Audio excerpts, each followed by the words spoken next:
Et j'aimerais dire ceci, le seul péché n'est pas seulement la fornication. Parce que les personnes croient parce que je ne couche pas avant le mariage et que je ne fréquente pas des garçons ou des femmes, donc ça veut dire je marche dans la voie de Dieu. Non, tu peux ne pas vivre dans l'impudicité, dans la fornication, mais ton cœur est tellement mauvais, tu médites des mauvaises choses sur ton prochain, sache que tu es aussi entre les mains du diable. Et ce qui m'attriste, vraiment j'aimerais parler à cette jeunesse, parce que ça m'attriste énormément, parce que il y a tout le temps des excuses quand il s'agit de marcher dans les voies du Seigneur. Et ils trouvent des excuses un peu banales. Oui, seul Dieu peut me juger, seul Dieu ceci. Beaucoup ont l'audace de dire seul Dieu peut me juger. Est-ce que tu vas assumer ce jugement de Dieu? Parce que vous êtes nombreux à dire seul Dieu peut me juger. Moitié nu, ce n'est pas grave. Je peux afficher mon corps, ce n'est pas grave. Je peux faire ceci, cela, ce n'est pas grave. Tout le monde est en mode ce n'est pas grave. Comme dirait l'homme de Dieu, le pasteur Marcelo, comme si le sang de Jésus c'est un bain.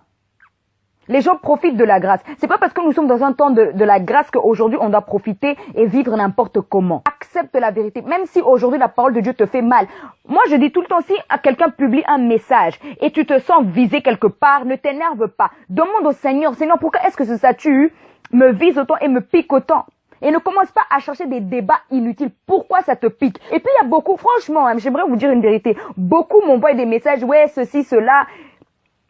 Je vois des blocages, patati patata. Toi-même, tu es la cause de ces blocages. Pourquoi? Parce que toi-même, tu ouvres des portes. Je vous dis la vérité. Beaucoup sont là dans des excuses. Ils connaissent la vérité, mais ils se disent, ah non, bon, je vais arrêter tel jour lorsque j'aurai tel âge. Est-ce que tu as dialogué avec Dieu et Dieu t'a dit que tu vas vivre jusqu'à 90 ans? Non, il faut se poser cette question-là.